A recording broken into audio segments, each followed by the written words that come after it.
it's my great pleasure to welcome Ken Gaudet on the other side of the world from where I am.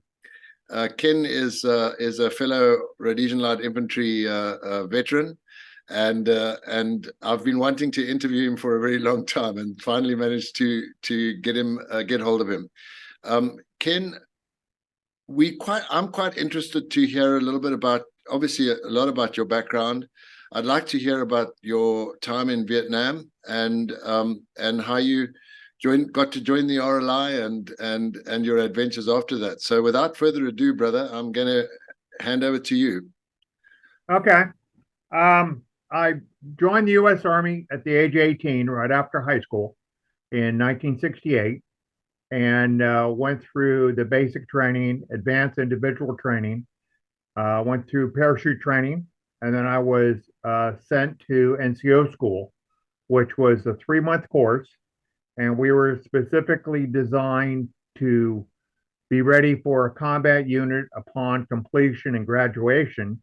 And then I was sent to Vietnam when I was 19 and put in charge of a what we call the Hawk team, which is basically a squad, about the same as a stick was in RLI, about four to six people. And I spent a year in Vietnam leading patrols in an area called Binh Dinh Province, which was up in the Central Highlands with the 173rd Airborne Brigade. And we were on pacification working with the Vietnamese. And I did that for a year. Our contacts mostly were booby traps and operations, ambushes, and working with the Vietnamese, the Vietnamese Army group. And then we were on pacification and we were working in the villages. Wasn't any big, gigantic battles as you heard earlier with the 173rd, but they were mostly contacts within our area of operations. After Vietnam, I was posted to the 82nd Airborne Division, and I was there for 3 or 4 years. And then I was discharged in 1975.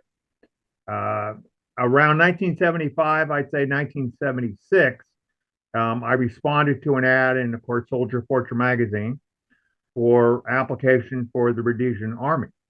And I sent one in and never heard back from them.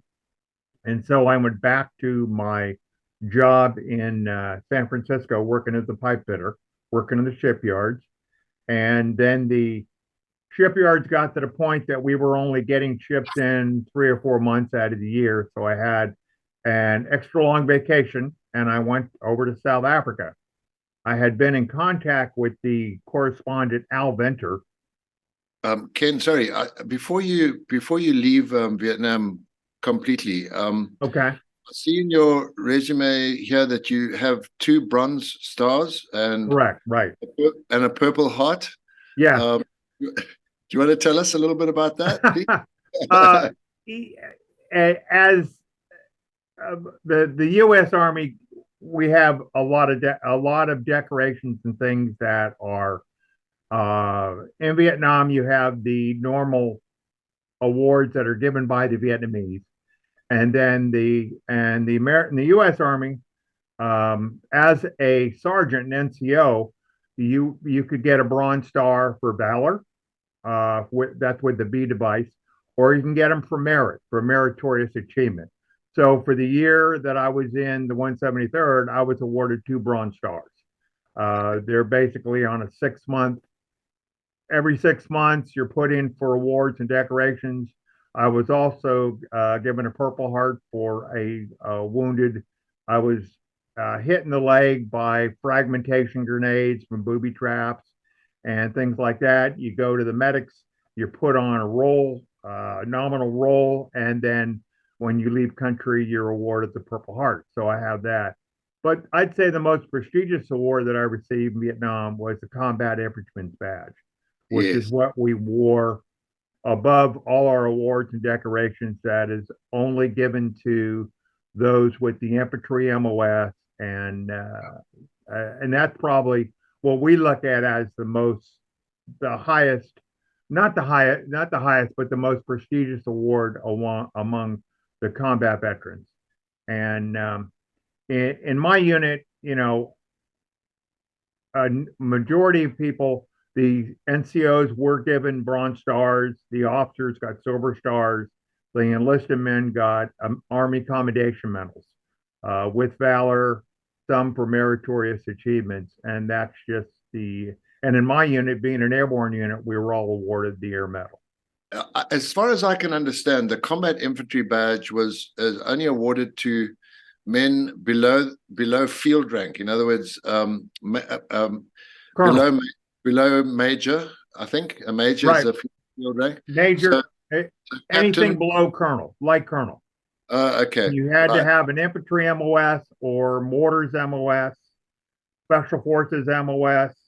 In other words, cook couldn't get one. I have heard stories that some cooks did get them because they were in severe combat situations, but nothing that I could verify.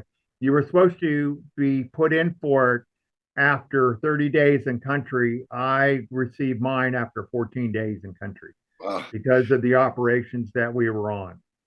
An interesting story I read somewhere, and I can't remember whether he was a 4-star or a 5-star general in World War, if you get 5-star generals, but a 4-star general in World War II, in charge of the Far Eastern Theater was a guy called Vinegar Joe Stilwell, I think Right. is.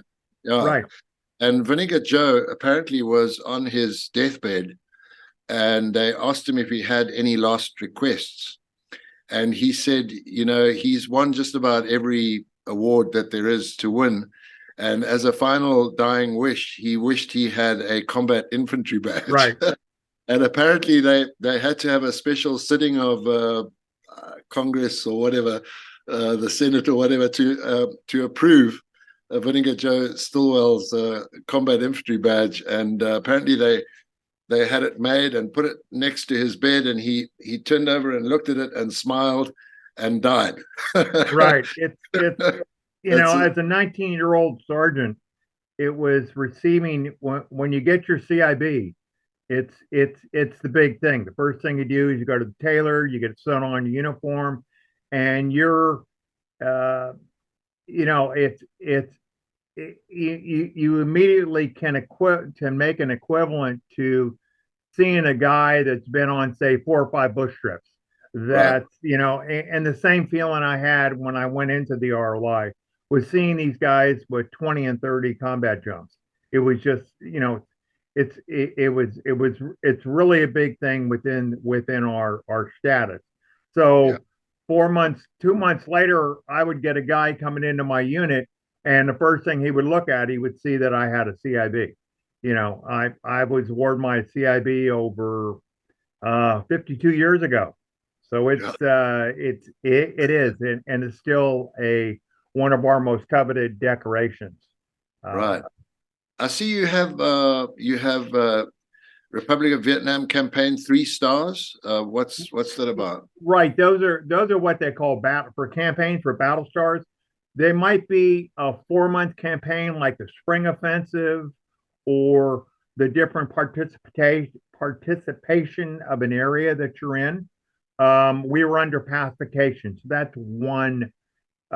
You'll see it. That's one campaign.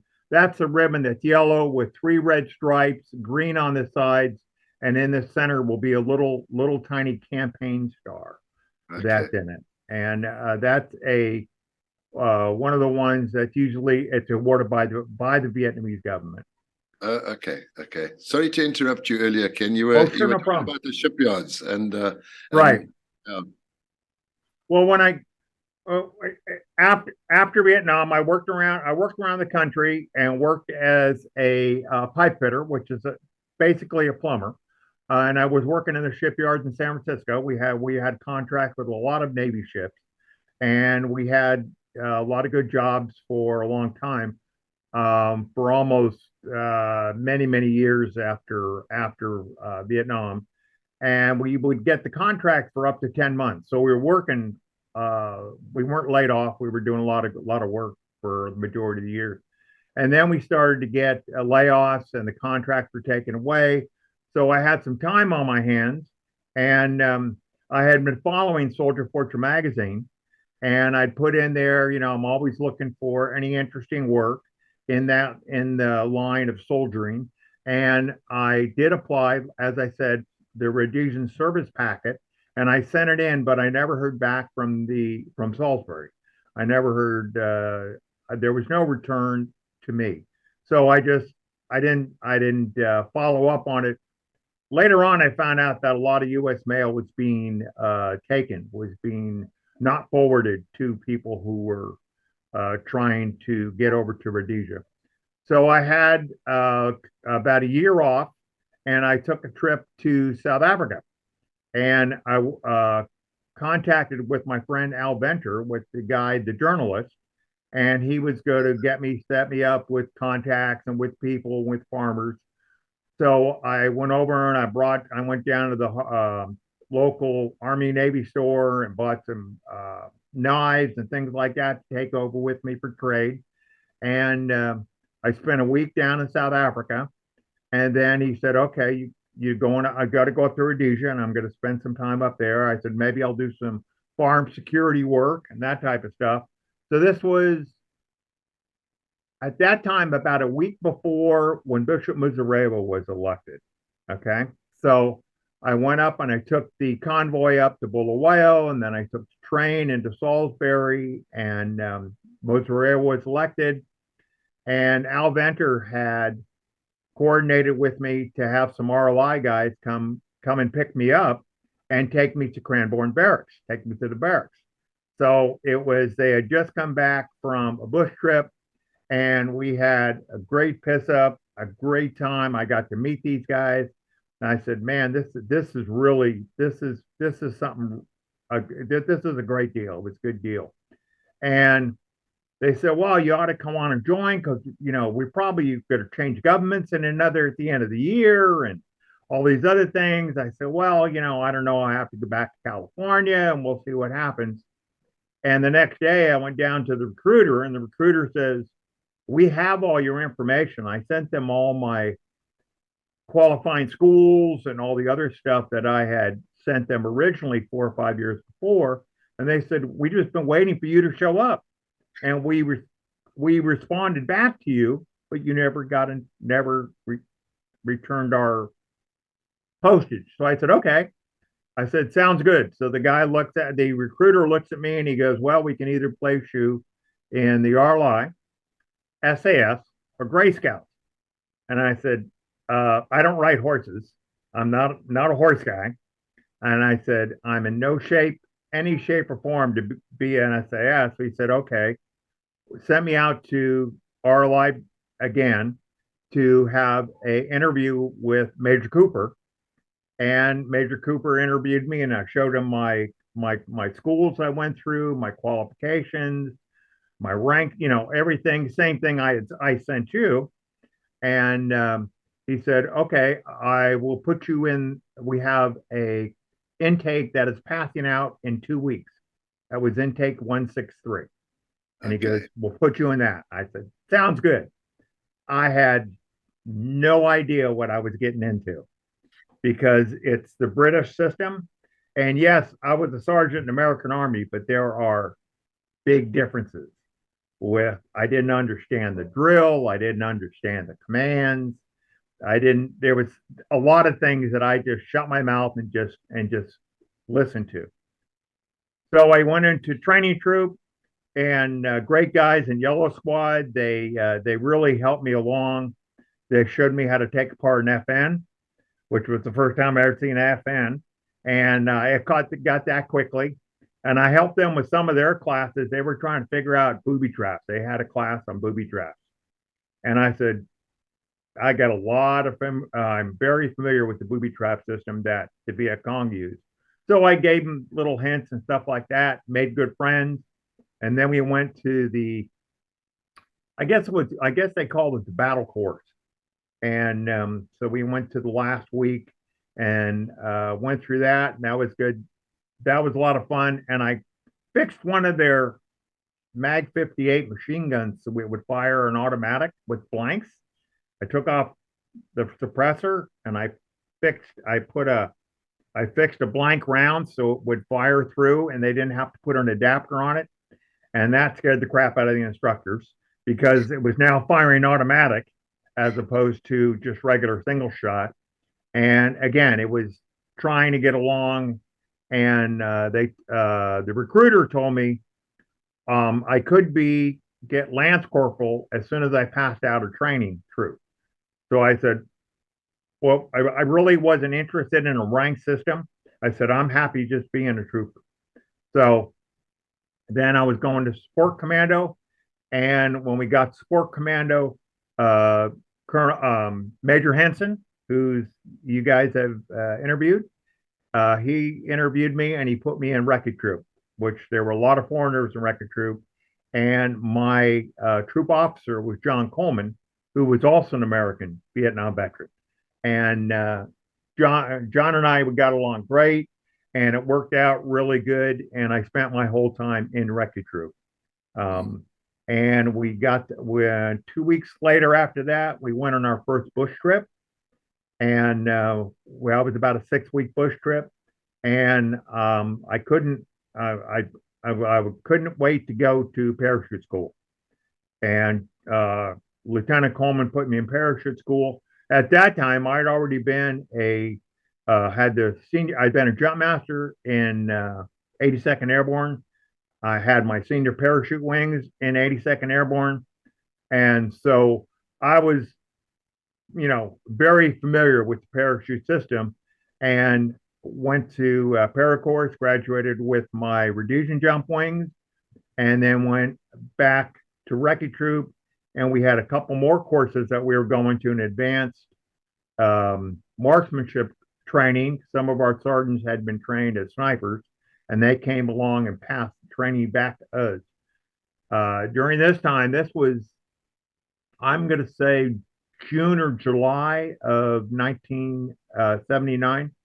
Recce Troop was on its own, doing its own tasks. And we were doing fire force sometimes with the commando. A lot of times we were not. We were working with scouts. A couple guys did some operations with SAS. And so we were doing we were having a really good time doing our own thing while everything was going on with fire force and the combat operations of the RLI. Right. You also did an external, I believe? Yes. In September 79, we did the Mapai raid. Okay. And I was part of the Airborne Reserve while SAS was blowing up the bridges. We were flying in the air out of DC-3s, out of, hopefully it was the one that they used at the Arnhem jump in World War II. And I got to do my first external jump in Mozambique with the Airborne Reserve, and everybody else, the rest of the commandos, they came in on, I think it was one commando came in, and the rest of Sport Commando came in, and they flew in the South African helicopters. But I got to parachute in, which of course cost me a case of beer because of my first external jump. And then we did operations the next day. And that was the next day when the helicopter was shot down and we lost our the 17 guys that were shot down when we hit the base camp. Puma 164. Yes, Puma 164. And the majority of those guys were from one commando. And it was, probably, I'm going to say 100 feet from me. I could see the trail where the helicopter was shot down. Later on, when I was in South Africa, I talked to some of the guys from one commando that went to the crash site, and we were going to attack the base of Mapai, but the opposition was just too much, and we pulled back and brought in a bombing strike. We continued combat operations in the area for the next day or so. I was on a couple other special tasks that we did, and then we came back to Rhodesia, went back on Fire Force, and then Recce Troop went up to Kariba in November and December of 1979, and we worked with Slough Scouts in Zambia. Right. Were you did you have much to do with Sergeant Major Log Enslin?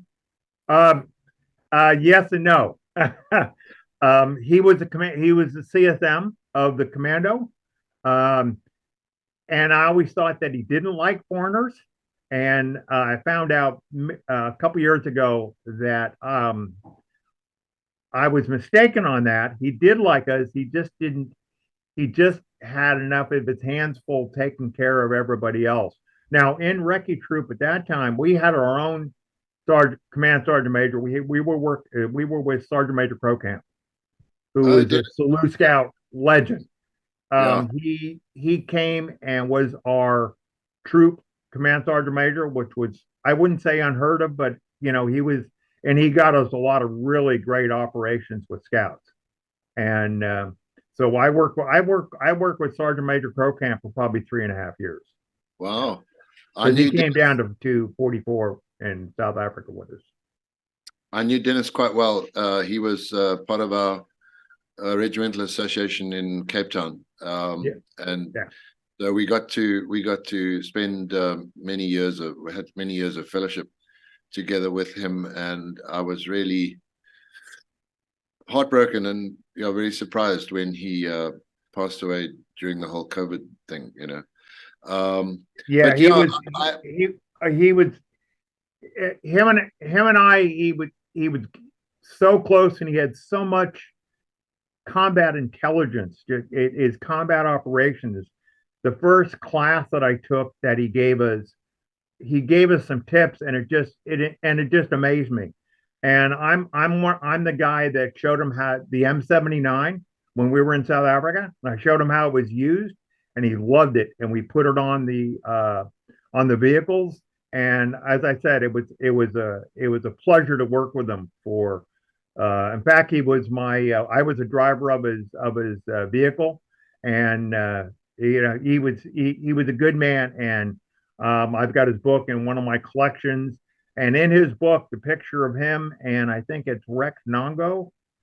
I'm the person who took that picture at Kariba. Yeah, I remember him giving me the camera, and I was so worried that I would mess this up and not take a good picture. But yeah, he's a good memory. He's very nice. Mm. Did he ever talk to you much about his escape and evasion? Oh yeah, I questioned him on that so much. And he would pass those tips along because we were doing small team operations in Zambia, and he would pass along little tips on things to do and how to act and what you're looking for and all kinds of stuff. And he was, and I know when I read it in the book, he would, later on it confirmed exactly what he was saying. And I used to be a big thing on carrying the 9mm Uzi that we had in the troop, and he would just give me such a bad time. He goes, "That's a piece of crap. Don't use it. Stick with the FN." And then we carried AKs or RPKs, and like I said, he had so much combat experience. It was great. It was great to hear from him, and he reminded me a lot of the old Special Forces soldiers that I knew when I was a 19-year-old in Vietnam. Mm-hmm. Coming back to Log Enslin, right. I totally understand what you're talking about when you say you thought he didn't like foreigners, because when I was in RLI, he hadn't joined support commander yet. He was still a 3 commander, and he was my troop sergeant in 14 troop. And okay. And I also thought Log didn't like me or any of us for that matter. He was always very aloof and gave us a bloody hard time. But later I found that he actually had a really soft heart and that he really loved us guys, and he was just trying to keep us alive, Yeah, and part of him I never saw when I was in the army. I was really surprised to see what a super guy he is, when he's not wearing that sergeant major's kind of cap. Yeah, you have to remember, I just joined the army. I had no idea what the rank, the wrist, the wrist badge that he wore. The guys finally told me. I go, well, what rank is he? And it's this, and all I would hear would he yelling, screaming, yipping, and yapping. But I tell you, the thing that always stands out with me and Log was when he got the news about his brother going down in the helicopter. Yeah. And he kept it together. He drove on, and it was Major Henson that made him get on the aircraft to go back with his family.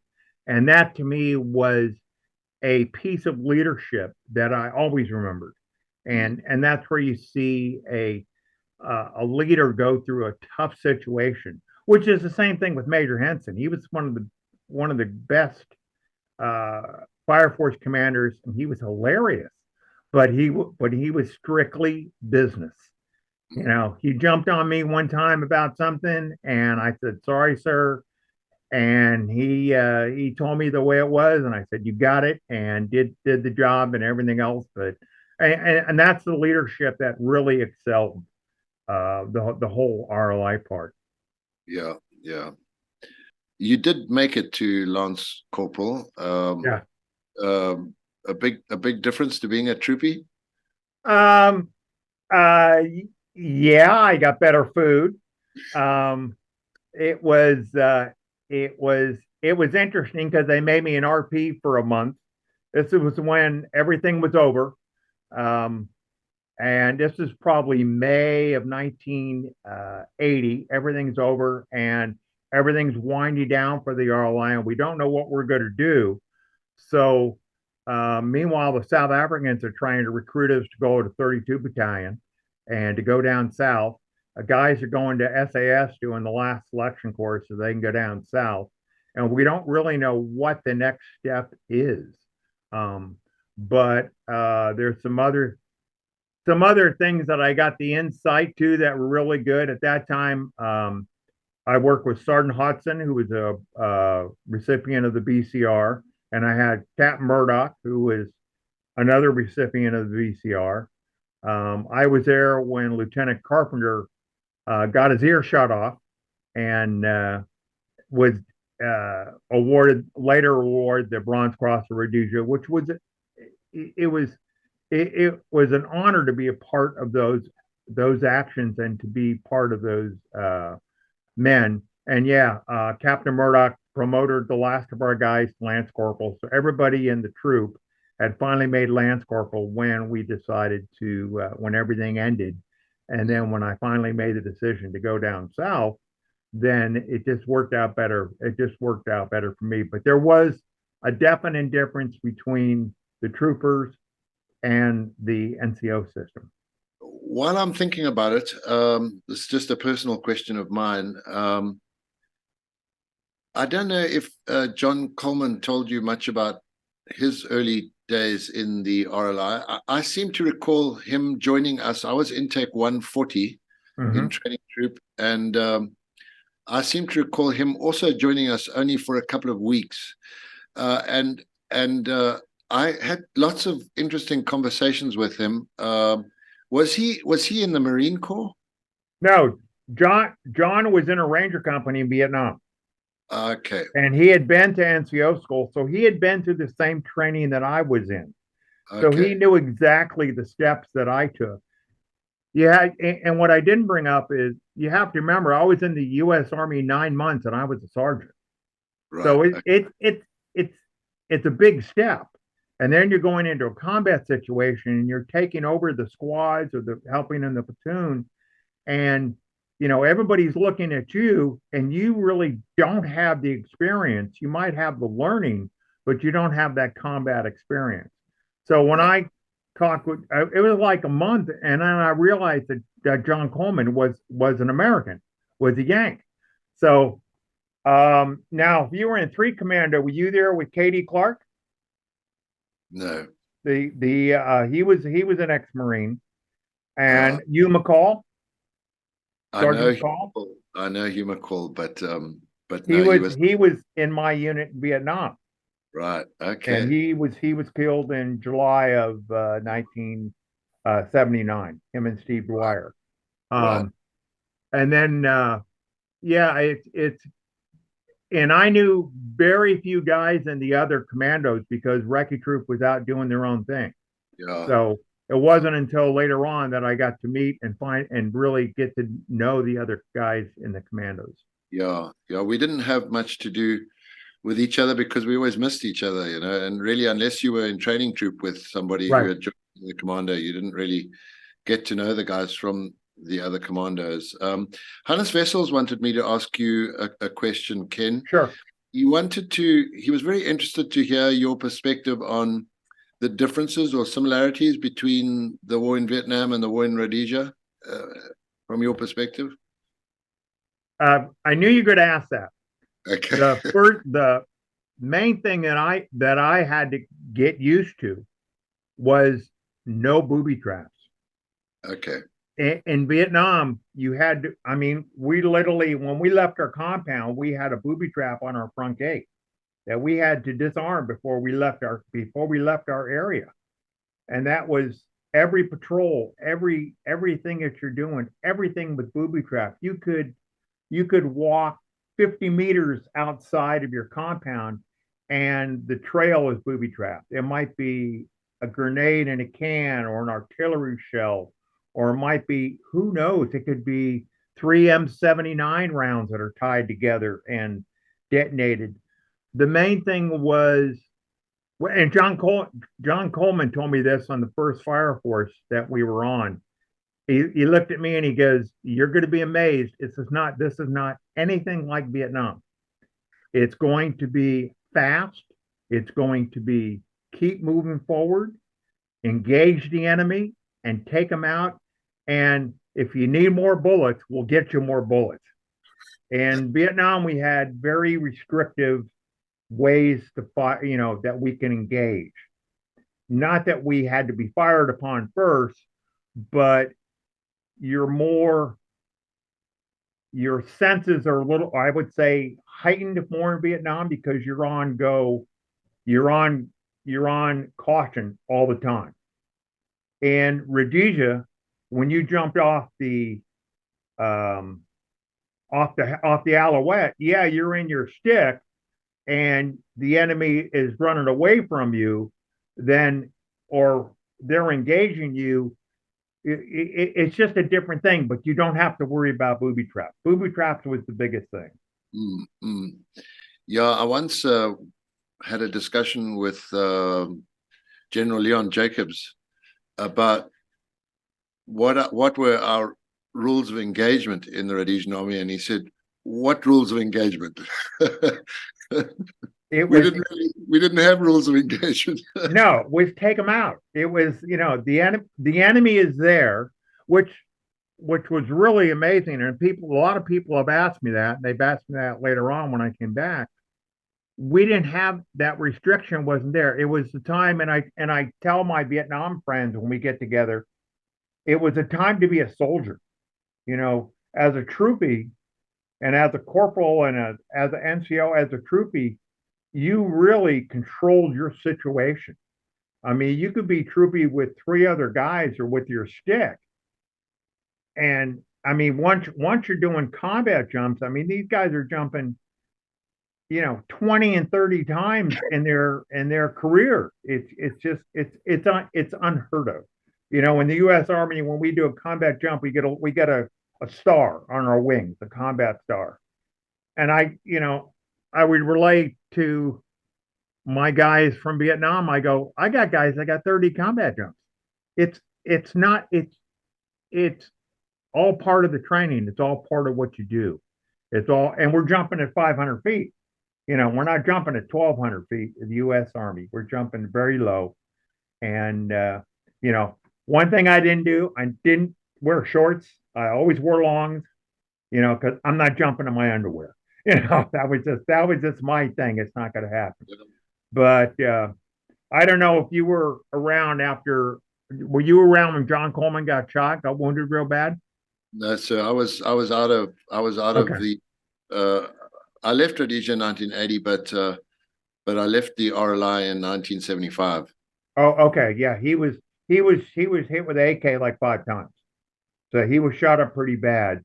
And first time I saw him at Lake McElwain, it's like, my gosh, how did I mean, that's heavily wounded, but he continued to work through it and he continued to lead. And he is another person that got Sergeant Major Crocamp into to work with us and to train us.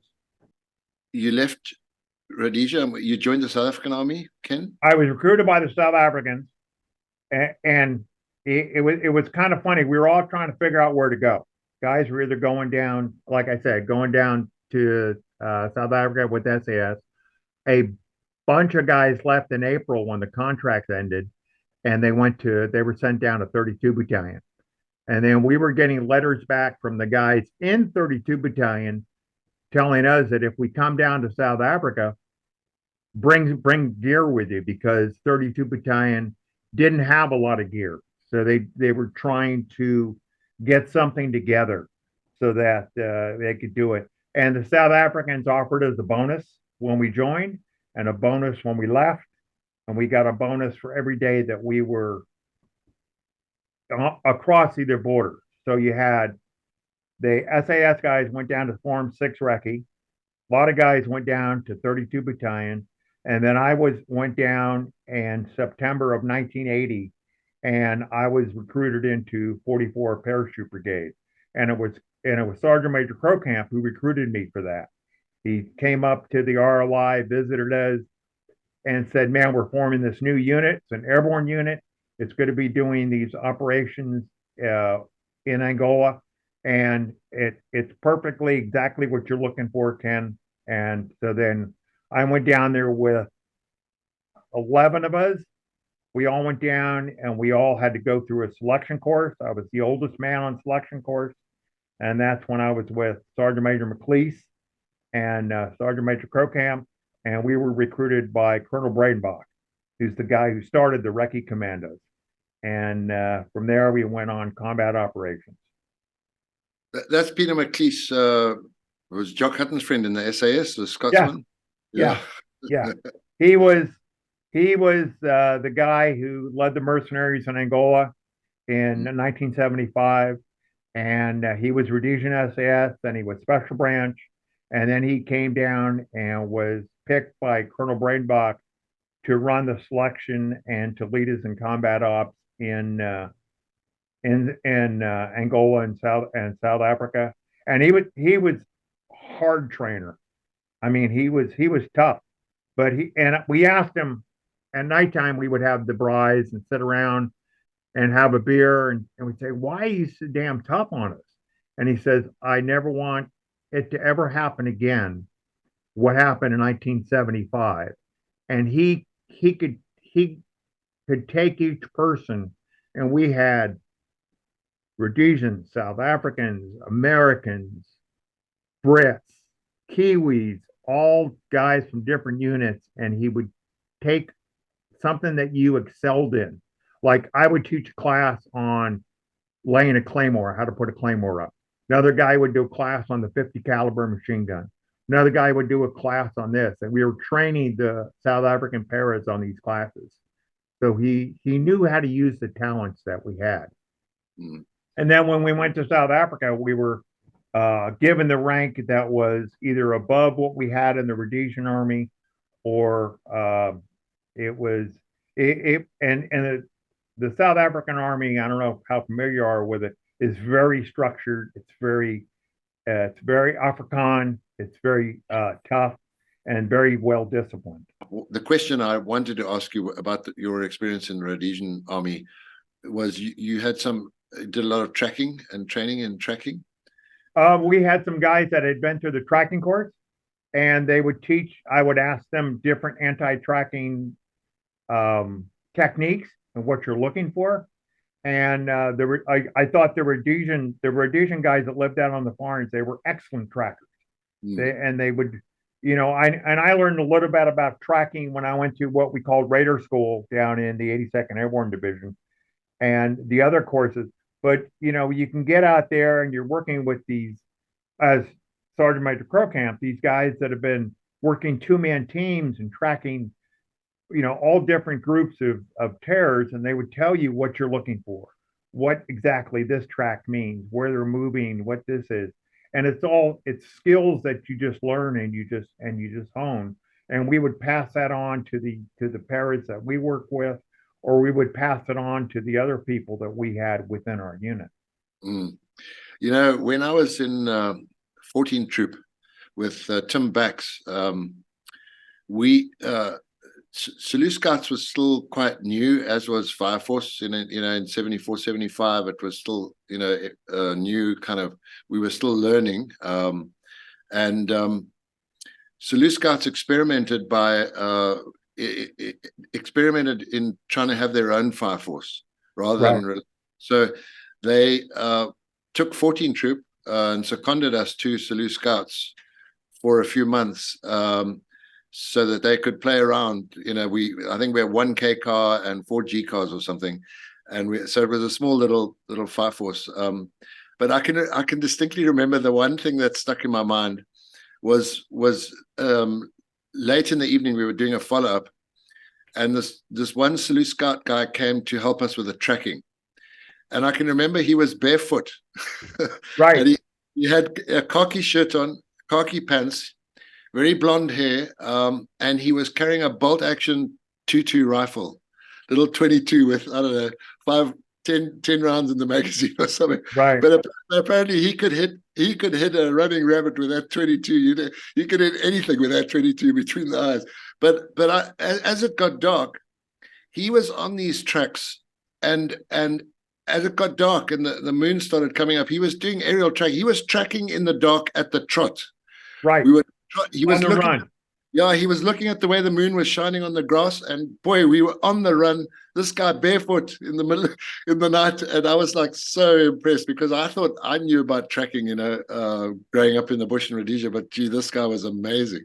Yeah, I would sit back. I would try to learn everything, because you look at, and just like this guy you're describing, nobody would take him as a Slu Scout. He looked like a regular Pobo. He looked yeah, like somebody who's out hunting for the night or something like that.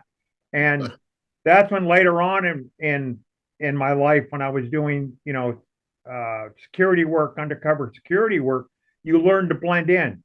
You learn, not to sound like an American, but to keep it low key and keep your eyes open and watch the distance, watch the horizon, watch the tree line, watch what the animals are doing.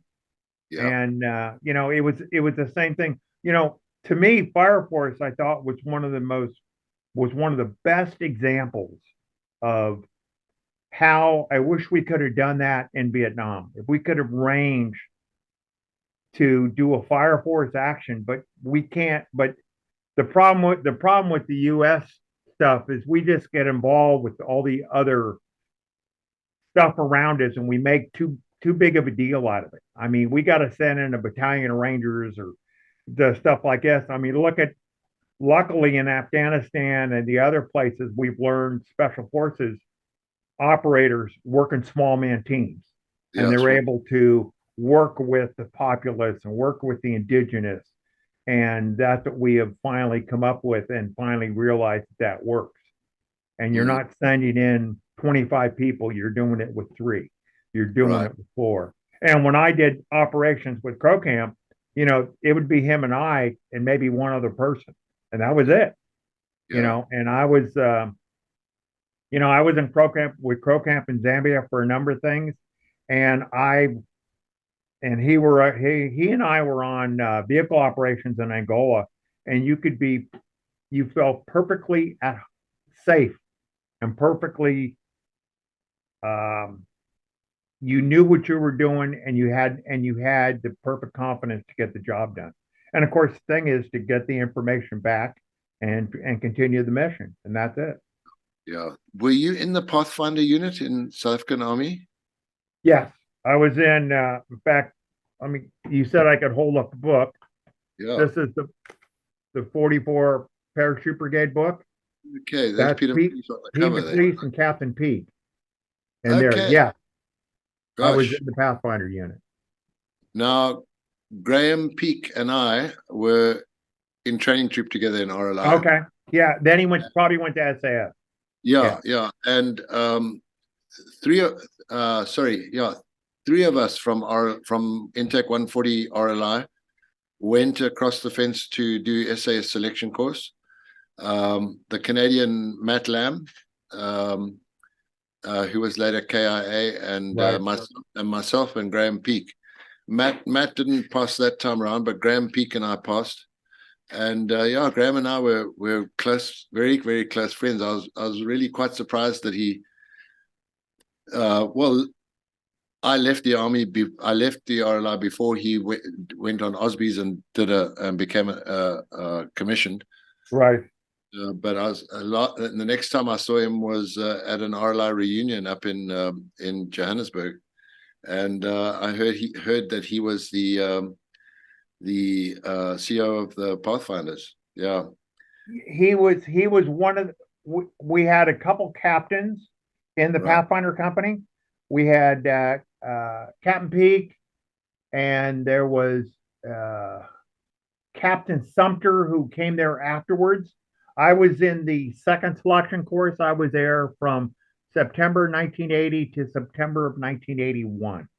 And then and then other groups came in after us, like when the RLI disbanded, then we got a large influx of guys that once we passed them through selection, then they came into the Pathfinder group. And then we went to doing mobile operations in our Land Rovers, and we were using those back and forth to Angola. And in South Africa, we lasted about 18 months. And then the South African government really switched on that they had this group of foreigners and they didn't know what to do with us. So they sent them to 32, and then they were eventually, nobody renewed their contracts after that. Okay. And then it's too bad is I knew Sergeant Beach, Rob Beach, and Wessels. I knew Dave Berry of our reputation, and a lot of guys that you and I have that we know that I was able to serve with them and to be with them. And we had some interesting people when I sit back there. I got to meet General Walls. He actually helped me put my parachute on when I was doing the jump into Mapai. And he saw the American flag that I had on my shoulder. And he said, "Hey, Yank, let me give you a hand." And I turned around and it was, "Oh, yes, sir." Yes, sir, no, sir. And he was really just a nice guy, helped us put on the parachute, wished us the best, good hunting. And he was everything that you would think, that you're looking up to. And I tell you, there's some great individual leaders. And even in South Africa, when I was under Colonel Bradenbach, I worked closely with him for almost 3 months. And he was another good leader, had so much knowledge. He's the man that started the Recce Commandos. He started one of the parachute battalions. He started 44, and he was doing a lot of very interesting operations. And he was a good guy. Apparently, you got to meet Ian Smith as well. Yes, the Prime Minister came to what we had the Rhodesian Veterans Association, and he came out to Lake Tahoe in California, and I was part of the honor guard, and got a picture with him. And I told the Prime Minister, I said, "Sir, I was there when you came to the RLI and bid us farewell in a couple months before they disbanded." And he said, "Yes, I remember that well," and thanked me for my participation as a foreigner coming to Rhodesia, and was a gracious man, just a great leader, a good example of what here in the United States, we to me, we don't have leaders like that. Yeah. So. Yeah, he wasn't a typical politician. He was. Oh, no. He would, being a Spitfire pilot and just everything else, and he just took on I can imagine him in 65, when he declared UDI and he just led his country. And then, you know, one of the things I remember the most in the RLI was when they got everybody together, the RLI, SAS, and Scouts, got us all in one area. And the British monitoring force told us that there was going to be a coalition government between Joshua Nkomo, Bishop Muzorewa, and Ian Smith. That was going to be the elected government. Okay, that was going to happen. The next day, we're out in Salisbury, and we get the word that Mugabe is elected, and everything just, I wouldn't say fell apart, but we realized that was the end of everything that we had known. And okay, now what are we going to do? You know, and I don't know if you were aware of it, but the next day, the South Africans came up and took back all the stuff that they had given the Rhodesians because they weren't going to leave it there, you know. And so it was again an interesting time, and it was a great experience, and it was also a great experience to go down to South Africa afterwards and be with. That's where I met the guys from the other commandos, from one commando, two commando, scouts, Gray Scouts, and everything else, which was great, which was fun. I see your email address is Uitlander. Yes, it is. Did you learn to speak Afrikaans while you were there? I learned enough to get me in trouble and thrown out of the bars. They tried to give us Afrikaans class, but could you imagine giving a class to guys that have been in 2 or 3 armies, and we don't really care, and all we want to know is how to order a beer and where's the female. That's all we cared about. And I had a South African parachute sergeant major just screaming at me one time, just going off on me. And when he got done, I said, "I'm sorry, sir, I don't understand you." And he looks at me and he goes, "Where are you from?" And I go, "San Francisco." And he goes, "Who's your boss?" And I told him, and he goes, "Oh, okay." And when we pitched up into parachute school, they didn't know what to do with us because here's 15 of us, all different nationalities, and they're instructing us in Afrikaans, and then we're going, "Could you please, do that again, but tell us in English?" And then we'd all been through parachute school already, and some of us, that was my 3rd parachute school. So it's like, oh, okay, now what? But we got along. We continued. We did the jobs, and so it was good. But yeah, they're tough. They're a tough group. I tell you, when we did the camp attack in Komodo in January 1981, there were some extremely brave, tough soldiers that I would fight alongside of them anytime. Yeah. Apparently, they were very aggressive soldiers. When you were talking about that you knew some guys with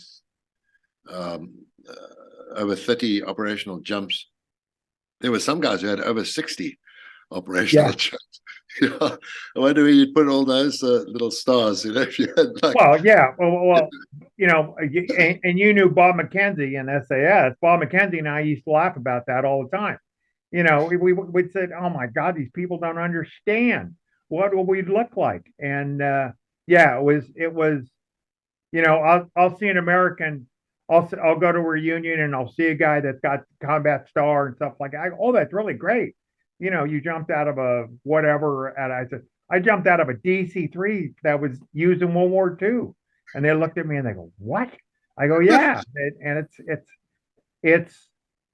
it's a great experience and something that you have to do. And I can relive it, and I can smell the fumes. I can relive it all the time.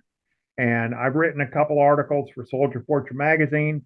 Hopefully, I'm going to get this all together and get my pictures together and work on a book. Everybody asks me that, and I'd like to. Yeah. So definitely. Well, when you do, Ken, let us know, and we'll Not a advertise problem. the hell out of it on this channel.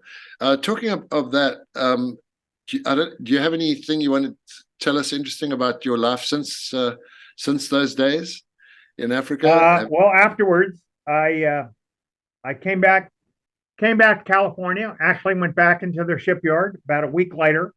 Worked there for a couple years, and then a friend of mine got me into the security business.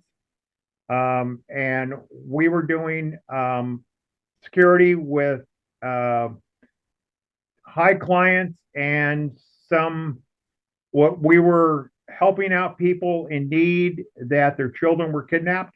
And I would work undercover in foreign countries trying to recover these children. And I did that for a couple years. And then I started my own, I have my own private investigation company. Oh wow. And I worked on criminal defense and I did criminal investigations and worked in the courts, worked with the courts, and did that. Now I'm semi-retired and living the good life. Okay, excellent. Um, just before I go, Ken, did you have anything to do with another foreigner called Jean-Michel Caffin, since you were both in Yes, support? Okay. he was in another troop, and I think it was mortar troop or anti-tank troop. I know John very well. Great, hilarious guy, and Yeah. he's one of the guys that went down to selection with Six Recce, and he answered some questions for me regarding the Batola raid and some other things. What was interesting is you had the guys that went to Six Recce, and then you had the guys that went to 44 Pathfinders, and it was almost a competition on who were getting the better combat operations. We were Right. operating in Angola all the time. They were down in Durban. And what they were doing down there, I've only heard of the one raid where they went into Mozambique. I don't know any other things that they were doing. But yeah, I've known John and I'm in email contact with him. And good guy, excellent. Couldn't understand a word he said because he has such a heavy French accent. And that was probably the major thing that I remember with all these guys. Half of these guys, I couldn't understand anything they said to me.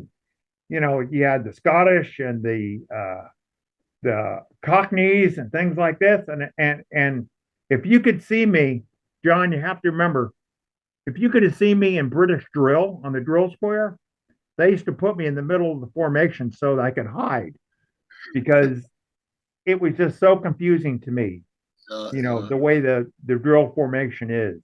Yeah. But to this day, I can't help but think about the friends that I made Of in course. Vietnam, RLI, and in 44. Yeah. Yeah. Yeah. The language difficulties must have been compounded by the fact that the RLI pretty much had its own language as Oh well. my God. It was they tell me to grab my grazing irons and I go, what are you talking about? What you know, and they would go on about these other things and I would look at these guys and I said, I do not understand you. And of course they would give me more of a bad time and they'd call me, you know, Californian and a Yank and this and that. And it it was fun. It was all part of all part of Yeah. the friendship that you have. Yeah. Yeah. And I mean, some of those guys that you had quite a lot to do with went on to do interesting things like, Peter McLeish ending up hunting down Pablo Escobar. And, Yeah, and I know the majority of guys that went with him on that. I asked I asked Pete, um, why didn't he take me? And he goes, I tried to look for you, but you were doing other things, you know. So yeah, I've seen the video on it. I knew Terry Tangy. I knew a couple other people that were on that operation.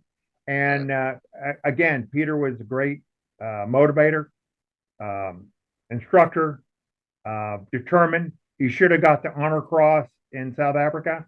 He really deserved one, and he was not given the credit that he was due in a combat operation that he should have. Right. He rescued a couple guys, and he should have been given it. But Yeah.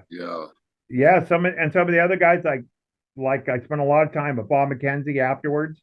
and him and I became good friends. And Bob McKenzie was in the Screaming Eagles. He was in the 101st Airborne, Vietnam. Okay. That's where he got his wounded real bad. Okay. And, so. Well, Ken, it's been an absolute pleasure chatting to you. All right, mate. My fellow RLI soldier. And thank you so much for your time, brother. My pleasure. And I'm glad we could get this worked out. And I'm glad your power went back on. Thank you so much.